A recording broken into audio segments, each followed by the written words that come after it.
Hello friends, આજે આપણે બનાવવાના છે ચોખાના લોટમાંથી એકદમ ચટપટો નાસ્તો, જે બાળકોને પણ બહુ ભાવશે અને નાના મોટા બધાને ભાવશે. તો આપણે ચલો ઝડપથી રેસીપી જોઈ લઈએ. તમે મારી ચેનલને જો સબસ્ક્રાઇબ ના કરી હોય તો જરૂરથી સબસ્ક્રાઇબ કરજો. તો રેસીપી આપણે બનાવવાનું ચાલુ કરીશું. એની માટે આપણે આ એક મોટો વાડકો ભરીને ચોખાનો લોટ લીધો છે. તમે કોઈ પણ ચોખાનો લોટ લઈ શકો છો. અને આ બધા મસાલા જે છે એ ઉપર સ્પ્રિંકલ કરવાનો મસાલો બનાવવાનો છે. એની માટે આ બધા મસાલા લીધા છે, એ આપણે પછીથી જોશું. આની અંદર આપણે અજમો નાખીશું 1 ચમચી. આ મીઠું છે સ્વાદ પ્રમાણે, અને બટર છે, અને પાણીનો ઉપયોગ કરી અને આપણે બનાવશું. તો આપણે ગેસ ચાલુ કરી દીધો છે અને પેન મૂકી દીધું છે. એની અંદર આપણે આ 2 ચમચી જેવું આપણે બટર નાખીએ છીએ. જો ઓગળી ગયેલું હોય તો 2 ચમચી થાય, નહીતર આવો મોટો એક ટુકડો લઈ લેવાનો છે. તો આપણું બટર ઓગળી ગયું છે. એની અંદર આપણે એક વાડકો ભરીને ચોખાનો લોટ લીધો છે. તો એની અંદર અત્યારે આપણે આ 1 વાડકો પાણી નાખીશું. આ અજમો નાખી દઈશું, 1 ચમચી જેવો અજમો છે, અને આ 1 ચમચી મીઠું છે. હવે આપણે પાણીને ઉકળવા દઈશું. તો આપણું પાણી ગરમ થઈ ગયું છે, અંદરથી ધુમાડા નીકળે છે. તો હવે આપણે આ ચોખાનો લોટ છે એની અંદર આપણે નાખી દઈશું. હવે આપણે ગેસને બંધ કરી દેવાનો છે અને આ બધું મિક્સ કરી દેવાનું છે લોટની અંદર પાણીમાં. તો આપણે લોટ અને પાણી બધું મિક્સ થઈ ગયું છે. હવે 5 મિનિટ આને ઢાંકી અને આપણે રહેવા દઈશું. હવે આપણે લોટ બફાય અને થોડું ઠંડુ થાય ત્યાં સુધી આપણે ઉપર જે સ્પ્રિંકલ કરવાનું છે એ મસાલો બનાવી દઈશું. તો આ એક બધી મોટી ચમચી ભરીને એક વસ્તુ લેવાની છે. તો આ છે સંચળ પાવડર, આ છે શેકેલા જીરાનો પાવડર, આ આમચૂર પાવડર છે, આ ફુદીના પાવડર, આ મરી પાવડર, આ ગરમ મસાલો છે, આ દળેલી ખાંડ છે, અને આ 1 ચમચી કાશ્મીરી મરચું લીધું છે. બધા મસાલાને આપણે મિક્સરમાં ક્રશ કરી નાખશું, જેથી સારી રીતે બધું મિક્સ થઈ જાય. તો આપણો બધો મસાલો મિક્સ થઈ ગયો છે. હવે આને આપણે એક વાડકીમાં ભરી લઈશું.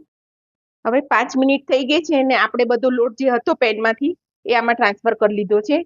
થોડુંક હુંફાળું જ હોય ત્યારે જ પાછું કાઢી લેવાનું છે. તો હવે આને આપણે થોડું થોડું પાણી નાખી અને લોટ બાંધી લઈશું. અને હવે હાથ અડાયો થઈ ગયો છે, તો એને આપણે બરોબર મસળી લેવાનો છે અને લોટ બાંધી લેવાનો છે. તો થોડુંક પાણી આપણે છાંટ્યું હતું, તો પાણીની આપણે જરૂર નહીં પડે હવે. તો આપણો લોટ હવે બંધાઈ ગયો છે સરસ. તો લોટ બંધાઈ ગયો છે. થોડો તેલ વાળો હાથ કરી અને આપણે એના ગુલ્લા કરી લેવાના છે. તો પહેલા આપણે એને આવું મોટું એક ગુલ્લું કર્યા, અને પછી આવા નાના નાના એક સરખા આપણે કટ કરી લેશું આ રીતે. અને પછી એને વાળી આપણે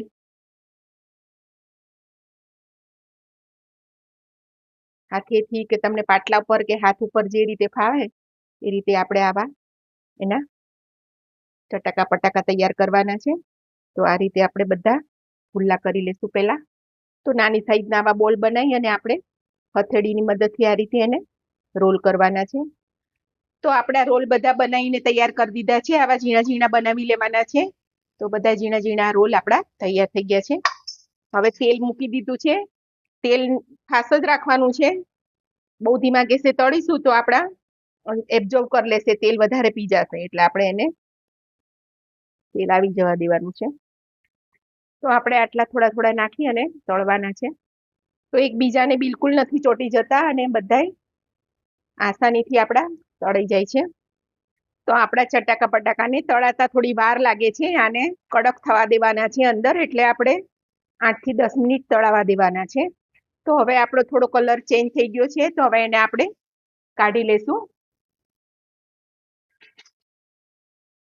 અને આ મસાલો જે બનાવ્યો હતો એ આપણે ગરમમાં જ સ્પ્રિંકલ કરવાનું છે. મસાલો થોડો સરખો જ નાખી દેવાનો છે, તો એનો ટેસ્ટ આવશે. તો આપણા બધા ચટાકા પટાકા તૈયાર થઈ ગયા છે, એકદમ ક્રિસ્પી બન્યા છે. આને તળાતા થોડીક વાર લાગે છે, તો શાંતિથી આપણે તળીશું. બાકી જો અવાજ આવે એવા આપણા સરસ ક્રિસ્પી અને ચટપટા તૈયાર થઈ ગયા છે. હવે આને સર્વિંગ બાઉલમાં લઈ લઈશું.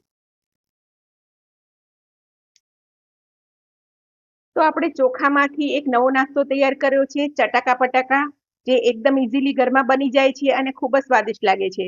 તો આને તમે ચા સાથે એન્જોય કરી શકો છો. તો તમે મારી ચેનલને સબસ્ક્રાઇબ કરજો, લાઈક કરજો અને શેર કરજો.